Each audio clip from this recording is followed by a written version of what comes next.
नमस्कार. आपल्या नाशिकमधल्या आयुर्वेदावर बोलू काही या कार्यक्रमामध्ये मी रुचा तुमचं स्वागत करते. आजचा स्पेशल टॉपिक आहे आपला आणि तो स्पेशल टॉपिक म्हणजे आज आपण आयुर्वेदाच्या गप्पा मारणार आहे, पण नाशिक हा टॉपिक असणार आहे. सध्या नाशिक ना आपलं अगदी चर्चेत आहे. म्हणजे जर का तुम्ही व्हॉट्सॲप वापरत असाल तर सध्या शोलेचा एक सीन आहे. अमिताभ बच्चन जखमी आहे आणि धर्मेंद्र त्याला विचारतो अरे काय झालं, आणि तो म्हणतो अरे नाशिकला जाऊन आलो. नाशिकला खड्डे इतकेत ना की बस. सो आज तुम्ही म्हणाल की आयुर्वेदाचा विषय आहे, पण नाशिक आणि खड्डे ही काय बोलती आहे. सो कळेल कळेल कळेल, पिक्चर अभी बाकी है. पण या सगळ्या प्रवासामध्ये आपल्याला मार्गदर्शन करण्यासाठी आपल्या सोबत आहेत नाशिकचे सुप्रसिद्ध वैद्य विक्रांत जाधव सर. नमस्कार सर, कसे आहात? तुम्ही एकदम बरे आहात ना? काय सर, आपण आयुर्वेदावर गप्पा मारतो आहे, पण सध्या नाशिक ना आपलं सगळीकडे चर्चेत आहे आणि ते चर्चेत आहे ते खड्ड्यांमुळे. म्हणजे पहिले चंद्रावरचे खड्डे सगळ्यांना माहिती असायचे, पण आता नाशिकचे खड्डे वर्ल्डमध्ये फेमस झालेले आहेत की सगळे मीम्स खड्ड्यांवर आहेत, सगळ्या गोष्टी खड्ड्यांवर आहेत. खड्डेमुळे सगळं नाशिक झालेलं आहे. पण या खड्ड्यांमुळे ना इतके प्रॉब्लेम्स होत आहेत ना की ज्याचं नाव ते म्हणजे कंबरपाट एक होऊन जाते हो, आणि मणक्याचे विकार पण वाढलेले आहेत. सो आयुर्वेदामध्ये याच्यावर काही उपाय आहे का? मुळात म्हणजे आयुर्वेदामध्ये खरंच उपाय आहे आणि कदाचित तो माहिती असावा म्हणूनच शासनाने खड्डे कंटिन्यू ठेवले. असं असावं. म्हणजे आता म्हणतात ना, आता एक डाटा असा आहे की फ्रॅक्चर्स होण्याचं प्रमाण 2.5 पट वाढलंय किंवा काय. याच्याही पलीकडे मणक्यांमुळे काय त्रास होऊ शकतो. आता आपल्याकडे बघा, व्हेकल्स म्हटलं ना की 3 प्रकारचे व्हेकल्स आपण गृहीत धरू. एक म्हणजे मोटरसायकल्स, दुसरी आहे कायनेटिक सारखी व्हेकल, आणि तिसरी आहे आपली बॅटरी ओरिएंटेड. तर आता जर तुम्ही बघितलं ना तर याच्यामध्ये हे जे पुढचे 2 आहेत यांचे शॉक ॲब्झॉर्बर्स प्रचंड वीक असतात. बरोबर. म्हणजे जे मोटरसायकल्स आहेत त्याच्यामध्ये कसं माणूस उडी तरी मारू शकतो तो थोडा, म्हणजे त्याच्यामुळे खड्डे अवॉइड करू शकतो. पण आपल्याकडे मणक्यांचे मुळातच हा पावसाळा जो आहे हा वात विकारांचा आहे. म्हणजे वाताचे विकार या पावसाळ्यात प्रचंड वाढतात, म्हणजे ते तर जाहीर आहे. म्हणूनच दिनचर्यासुद्धा वाताची. आता दिनचर्यापेक्षा आता नवीन आचर्या आली ती म्हणजे रोडचर्या. म्हणजे रोडवरून कसं जायचं, तर ह्याच्यामध्ये एक मला असं वाटतं आयुर्वेदाने जे वाताचे विकार आपल्याला जपायचं आहे ते मणकी म्हणजे अस्थिधातू जपायचं आहे. मग त्याच्यावरती आपण विचार करू की जेवणाच्या पहिल्या घासावरती तूप घेणं, तर ते वाताला चांगलं करण्यासारखं आहे. दुसरं सगळ्यात चांगला उपाय आजच्या खड्ड्यांना म्हणजे मी तुम्हाला खरं सांगतो की तिळाचं तेल किंवा तुम्ही नारायण तेल किंवा अशा पद्धतीचं तेल लावा की जेणेकरून ते तेल रात्री झोपताना कमरेला लावा, मणक्यांना लावा, गुडघ्याला लावा, आणि त्याच्यानंतर आंघोळीच्या अगोदरसुद्धा लावा. तेल जर गरम करून लावलं तर त्याच्यासारखं, कारण त्या तेलाने स्नेह आहे. लक्षात घ्या, आपण आपल्या एपिसोड्समध्ये बोललो आहे 4 प्रकारचे स्नेह आहेत: तूप, तेल, वसा, मज्जा. याच्यामध्ये तेल या स्नेहाची तुम्हाला गरज आहे. शासन तुम्हाला स्नेहांकित करेल तो भाग वेगळा आहे, पण या स्नेहाची पहिल्यांदा गरज आहे. म्हणजे 2 स्नेह झाले. एक म्हणजे जेवणाच्या पहिल्या घासाबरोबर तूप घेणं, आणि दुसरं रात्री झोपताना आणि स्नानाच्या अगोदर सांध्यांना तरी तेल लावलं. तिसरं सगळ्यात महत्त्वाचं म्हणजे पीटीचे चांगले एक्झरसाईज की जे मणक्यांमध्ये, लक्षात घ्या, मणक्यांच्या मधल्या गाद्या ह्या तुमच्या गाडीच्या शॉक अब्झॉर्बरसारख्या असतात. म्हणजे कदाचित तुम्हाला आज पडलेला दाब हा आजच्या आज लक्षण क्रिएट नाही करणार, पण लक्षात घ्या जी गोष्ट आणखी 20 वर्षानंतर होणार आहे तर ती आत्ता होईल. म्हणजे हा सगळ्यात मोठा मुद्दा म्हणजे भीती ती आहे. म्हणजे आज जर आम्ही ज्या वेळेला मणक्यांचे विकार बघतो की लहान जनरेशनला, ज्याला आपण सध्याचं नाव आहे जेन-जी, तर या जनरेशनला जो मणक्यांचे विकार झालेले आहेत की ती त्यांचे दे डोंट डिझर्व इट, पण ते झाले. कशामुळे झाले ते या सगळ्या प्रकारांमुळे. These are the causes for it. आणि आज जे आपण कॉज बघतोय तर तेच आहे, आणि म्हणूनच हे कॉज आहे. हे झालं सामान्य माणसाचं. अहो विचार करा, माझ्याकडे परवा एक गर्भिणी, ती 8व्या महिन्याची, तर ती रिक्षातून जेव्हा येते, म्हणजे गर्भिणीला सोपी काय, तर तिने बघितलं की नवऱ्याला नको की बा तो खड्ड्यातून, रिक्षावाला तर खड्डे चुकवू नाही शकत असं मला वाटतं. आय डोंट कॅरी रिक्षा.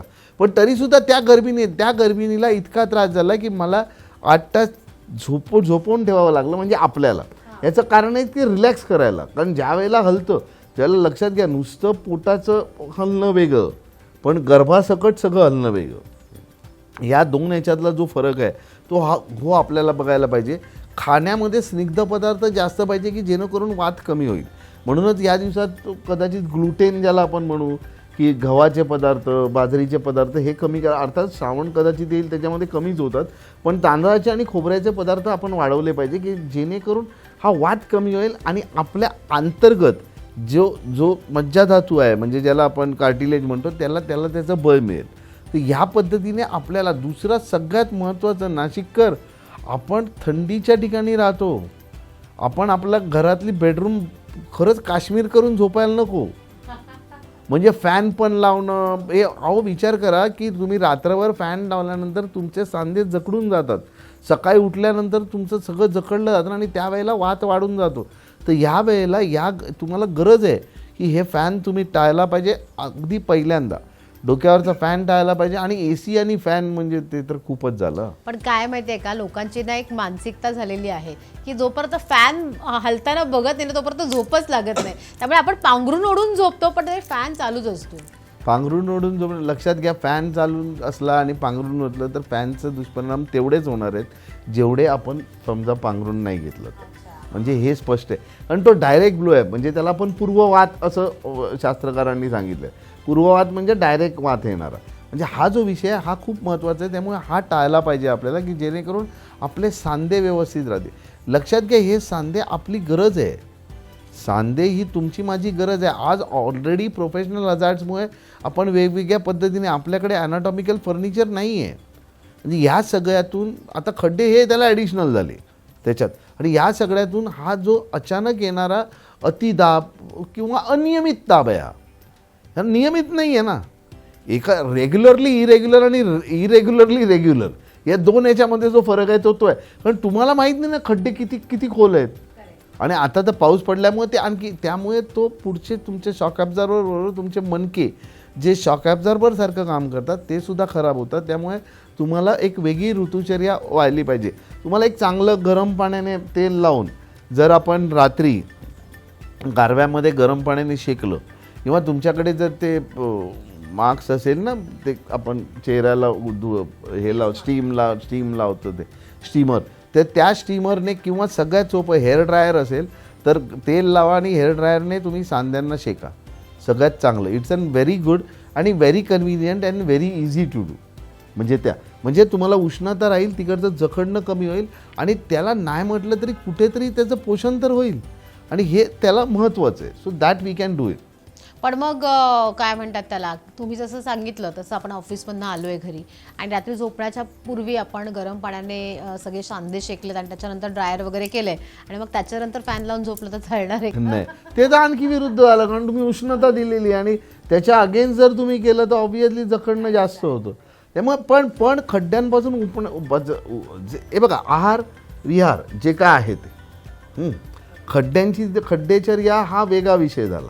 कारण तुम्ही गाडीत बसता आणि लक्षात घ्या, लोकांना वाटत तर फोर व्हीलर मध्ये सुद्धा तुमची कंबर आणि मान तेवढीच अफेक्ट होणार आहे.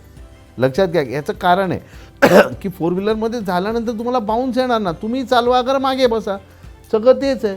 तर त्यामुळे याच्यावरती जेव्हा होईल घडेल ते नंतरचा भाग आहे. सगळ्यात पहिल्यांदा तुमच्या आरोग्यासाठी तुम्ही काय करावं, आणि हे सोपे उपाय आहेत, आणि ते सोपे उपाय मला असं वाटतं की सगळ्यांनीच करावे. आता क्या बात आहे. खड्डेचर्या नाव छान दिले सरांनी एकदम. पण सर, जसे खड्डे आम्हाला त्रास देत आहेत तसंच नाशिकचा सध्याचा पाऊस आणि पावसामुळे पूर परिस्थिती निर्माण झाली होती, आणि असं म्हणतात की पूर येऊन गेल्यानंतर रोगराई खूप वाढते, कारण की त्या पुराबरोबर ती बऱ्याचशा गोष्टी घेऊन येत असते. आणि अनेक ठिकाणी म्हणजे नाशिक शहरातल्या अनेक एरियाजमध्ये ना पाण्याचा खूप प्रॉब्लेम झाला आहे. म्हणजे दोन गोष्टी एकत्र मिक्स होऊन खूप दूषित पाणी येतं आहे, दुर्गंधीयुक्त पाणी येतं आहे, आणि त्यामुळे पोटाचे विकारसुद्धा खूप वाढलेत नाशिकामध्ये. सो त्याबद्दल जरा मार्गदर्शन करा. पोटाचे दोन आहेत नाशिकमध्ये. खूप ठिकाणी डेंग्यू मॅन्युफॅक्चरिंग प्लांट तयार झालेले आहेत. म्हणजे तिथे पाणी साचतंय, मग त्याच्यामध्ये डास येत आहेत, मग त्याच्यामुळे लोकांचा डासांबद्दलचा अभ्यास वाढला आहे की डेंग्यूचा डास म्हणे 7व्या मजल्याच्या वरती जात नाही असं वगैरे मला कोणीतरी सांगितलं. हो, आणि मी पण असं गुडघ्याच्या वरती चावत नाही, हा असं काहीतरी, पण तसं काही नाही आहे. तो डास is it's a mosquito only, the species are different. Species means the species which carry that particular virus, that is that. आता पोटाचे विकार हे मात्र आहे की मला जर विचाराल तर एवढ्या वर्षाच्या प्रॅक्टिसनंतर मी पहिला पावसाळा असा बघितला की ज्या पावसाळ्यामध्ये मलावस्तंभ वाढलेला आहे.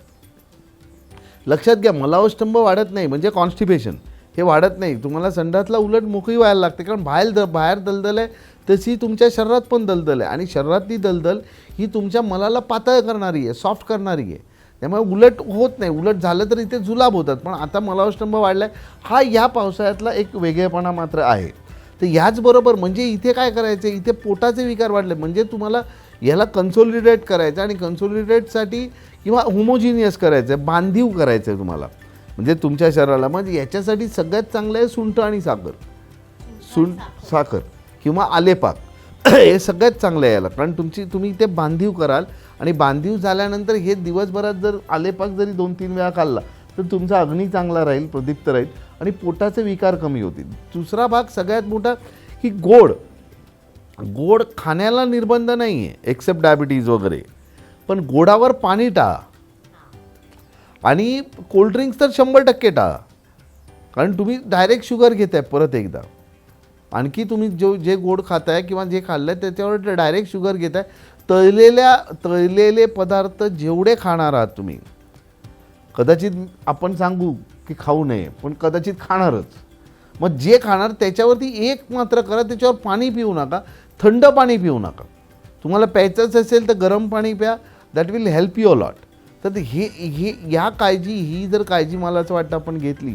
आणि त्याचबरोबर दुसरा एक भाग आहे की नागली बाजरी ही पचायला जड आहे, गहू पण पचायला जड आहे. त्याच्यामुळे भाताचं प्रमाण जर तुम्ही या ऋतूमध्ये आत्ताचा जो काय ऋतू आहे त्याच्यामध्ये ठेवलं तर तुम्हाला खूप चांगलं वाटेल, पोट पटकन हलकं पण होईल.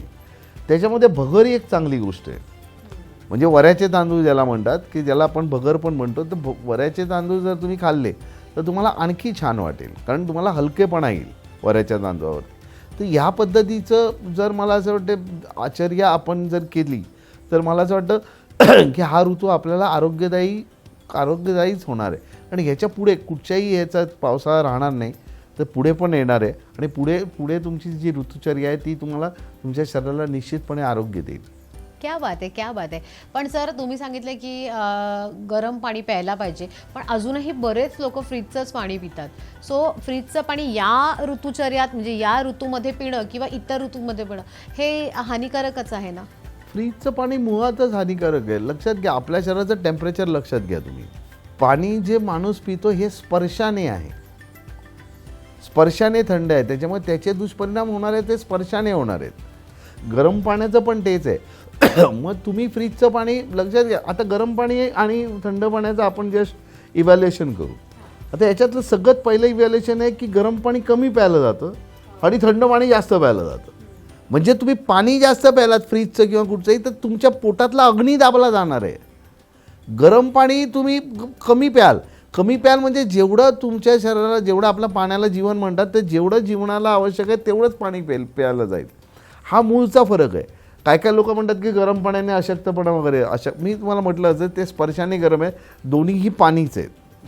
आणि पाणी आपल्याकडचं नाही म्हटलं तरी पचायला जड आहे. म्हणजे ही गोष्ट जगजाहीरच आहे ती.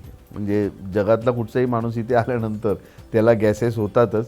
ती आत्ताच्या ज्या ऋतू चालू आहे त्याच्यामध्ये आणखी गॅसेस होतात.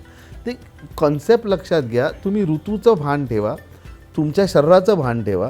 तुमचे गॅसेस आत्ता वाढलेले आहेत, वाढत आहेत. वाढणाऱ्या गॅसेसवरती कसं करायचं नियंत्रण हे तुम्ही ठरवा. कारण येणारा ऋतू, जसं आपले एपिसोड चालूच राहतील, पण येणाऱ्या ऋतूमधलं जे खाद्य आहे ते तुम्ही कसं खायचं हे तुम्ही ठरवा. आपल्याला सगळ्यात चांगला ऋतू सगळीकडे आरोग्यदायी राहायला पाहिजे, याच्यावरती लक्ष ठेवा, आणि हे खूप चांगलं होईल असं मला वाटतं. अजून एका महत्त्वपूर्ण विषयावर आपण गप्पा मारणारच आहोत, पण तत्पूर्वी घेऊयात एक छोटीशी विश्रांती. बघत रहा आपलं नाशिक आणि आयुर्वेदावर बोलू काही.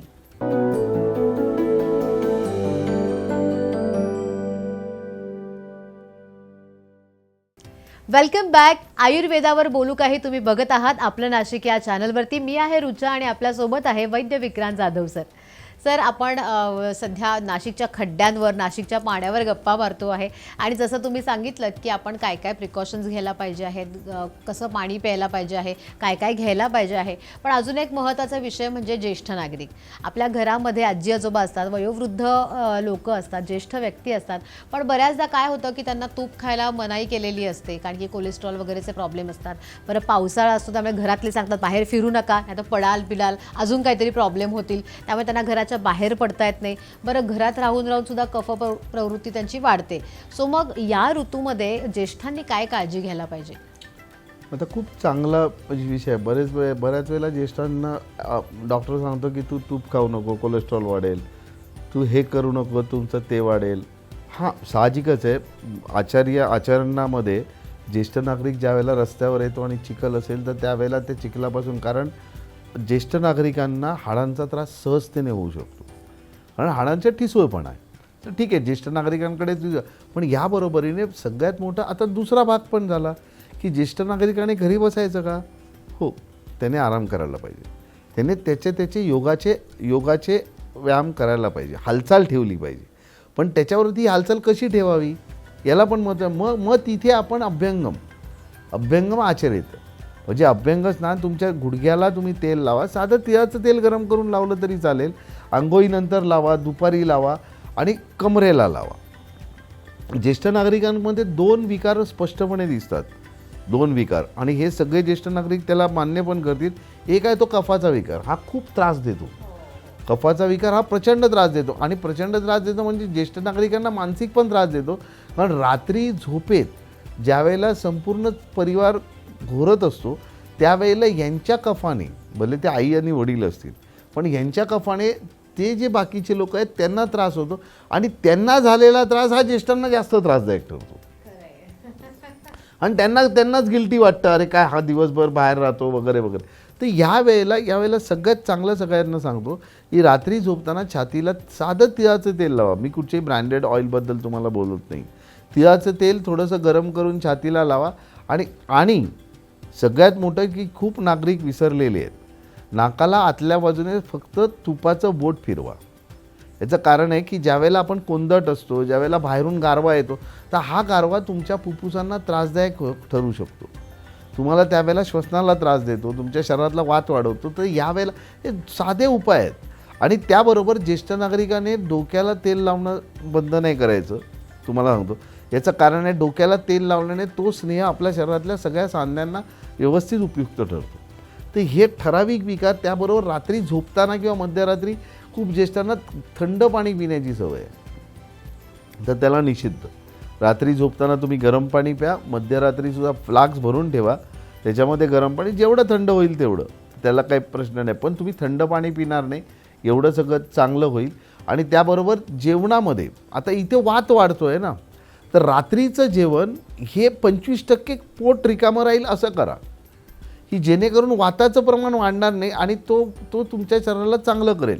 भाताचं प्रमाण रात्रीच्या जेवणामध्ये आपण जास्त ठेवलं तर पचायला हलकं होतं. चांगलं हलकं शरीर हे आपल्याला शरीर हलकं राहिल्यानंतर तुम्हाला हलकेपणा आणून चांगली निद्रा देतं. तर हे छोट्या छोट्या गोष्टी आहेत ज्येष्ठ नागरिकांसाठी. या छोट्या गोष्टी आहेत पण आवश्यक आहेत. कारण तुम्हाला जर त्रास वाढवायचा नसेल, कारण तुम्ही कफाचा गोळी घ्यायला लागलात तर त्याचा त्रास वाढणार. दुसरी गोष्ट, असंख्य प्रकारची औषधं टाळा.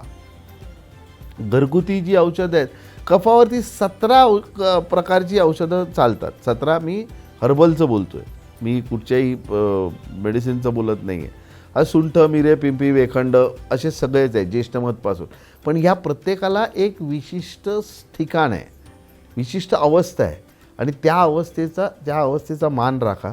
ज्येष्ठमध हे पित्तज आहे, वेखंड हे कफज आहे. ह्या प्रत्येकाला सुंठ कुठे वापरायची, मिरं कुठे वापरायचं, पिंपी कुठे वापरायची, याबद्दलचं ज्ञान व्यवस्थित चांगल्या ठिकाणाहून घ्या. कारण तुमच्या अवस्थेवरती त्या अवस्थेमधलं ते औषध आहे. त्यामुळे हे औषध घेताना त्याचं भान ठेवून आपण पुढे जाऊ. आणि त्याच्यानंतर हे पुढे गेल्यानंतर तुम्हाला सांगतो, तेलकट पदार्थ खाताना मगाशीच म्हटलं आपण गरम पाणी प्यायला पाहिजे. घशाला लागलेलं तेल हे फक्त गरम पाणीच कमी करू शकतं. याचं भान ठेवून आपण पुढे जाऊ. ज्येष्ठांना हा सीझन खूप चांगला आरोग्यदायी जाईल. कारण कारण ज्येष्ठांमध्ये एक सगळ्यात मोठी गुणवत्ता आहे, तो म्हणजे रिस्पेक्ट टू लॉ. ज्येष्ठांना स्वतःला आरोग्य कसं चांगलं ठेवावं हे मूलभूत इनबिल्ट आहे आणि ते प्रत्येक माणसामध्ये ज्येष्ठ होताना ते इनबिल्ट वाढत जातं आणि त्याच्यामुळे त्यांनी जर घेतलं तर त्यांचा जो सुखी चेहरा आहे तो सगळ्यांना दिसेल आणि त्याच्यातून आनंद वाढेल. क्या बात आहे, क्या बात आहे. एक शेवटचा प्रश्न तुम्हाला विचारते की आता या संदर्भातच तो प्रश्न आहे की रात्री जर का ज्येष्ठांनी गरम हळदीचं दूध पिऊन जर का ते झोपले तर झोप शांत लागेल का परत कफ वाढेल? मुळात म्हणजे हळद किंवा दूध हे निद्राकर आहे, पण असं नाही आहे. कारण जेवल्यानंतर आता दुधाचं कसं आहे बघा, दूध हे एक वेळचं दूध आणि सलाड मी म्हणतो हे तुमचं मील आहे. हां, म्हणजे ते आहारच आहे तो तुमचा. तर त्याच्यामुळे तुमचं जेवण आणि दूध याच्यामध्ये किमान 1.5 ते 2 तासाचं अंतर पाहिजे. दुसरा भाग आहे हळदीचा. तर हळद अँटीसेप्टिक म्हणून आहे, पण गेल्या कोविडनंतर हळद आणि पाणी आणि हळद आणि दूध हे खूप वाढलं. खरं तर हळद ही अँटीसेप्टिक आहे, खूप चांगली आहे, पण त्याच्याबरोबरीने गरम दुधात हळद जर टाकली तर ती तुम्हाला सुदिंग देईल. निद्रेशी त्याचा काही संबंध नाही हे स्पष्ट सांगतो. हां, निद्रेशी संबंध आहे. या दिवसांमध्ये एक चांगलं ड्रायफ्रूट काम करेल ते म्हणजे जायफळ. जायफळ हे तुमचं चांगलं काम करेल. तर जायफळाचा वापर खास करून या दिवशी करा, या वेळेला करा जर निद्रेचा विचार असेल तर. पण नाही तर मग नाकात तूप टाकणं हे सुद्धा निद्राकर आहे आणि दूध आणि हे शक्तिवर्धक आहे, पण लक्षात ठेवा तिथे अंतर पाहिजे. नंतर अंतर नसेल तर तुम्ही भोजनानंतर लगेचच दूध घेतलं तर ते तुम्हाला जड पडण्याची दाट शक्यता आहे. क्या बात आहे, क्या बात आहे. मला सरांचं एक कौतुक वाटतं, तुम्ही कुठलेही विषय आणा त्याच्यावर त्यांच्याकडे इतकं छान उत्तर असतं आणि इतके मस्त ते मार्गदर्शन करतात ना की माझी आयुर्वेदाविषयीची उत्सुकता अजून वाढत जाते की नाशिकचे खड्डे जरी तुम्ही आणले तरी त्याच्यावर त्यांच्याकडे उत्तर आहे. क्या बात आहे सर. दरवेळेसप्रमाणे यावेळेलाही तुम्ही खूप छान मार्गदर्शन केलं आहे. अगदी नाशिकचे खड्डे, मणके, कफ, ज्येष्ठ नागरिकांपर्यंत सगळ्याची छान उत्तरं तुम्ही दिलेली आहे. त्याबद्दल खूप खूप धन्यवाद आणि असंच मार्गदर्शन आम्हाला दररोज करत जा हीच तुम्हाला मी विनंती करणार आहे. 100%. क्या बात आहे. सो नाशिककर, तुम्हाला आमचे हे एपिसोड कसे वाटतात हे आम्हाला जरूर कळवा आणि त्यासोबतच तुमचे जर का काही प्रश्न असतील तर संडेला आम्ही तुमच्यासाठी एक खास प्रोग्राम घेऊन येणार आहे ज्यामध्ये तुमच्या प्रश्नांची उत्तरं सर नक्कीच देतील. सो तुमचे प्रश्न व्हॉट्सअपचा नंबर आम्ही खाली दिलेला आहे, त्यावर तुम्ही तुमचे प्रश्न कळवू शकतात. कुठले टॉपिक्स आम्ही कव्हर करू शकतो तेही तुम्ही सांगू शकतात आणि तुम्हाला जर का काही कन्सल्टेशन पाहिजे असेल सरांकडनं तर तेही प्रश्न तुम्ही सांगू शकतात आणि पर्सनली तर तुम्ही सरांना भेटूच शकणार आहात. सो आता आपण भेटणार आहोत अशाच एखाद्या छानशा टॉपिकसह आपल्या पुढच्या एपिसोडमध्ये. तोपर्यंत बघत राहा आपलं नाशिक. आयुर्वेदावर बोलू काही. मी रुचा तुमची रजा घेते. धन्यवाद.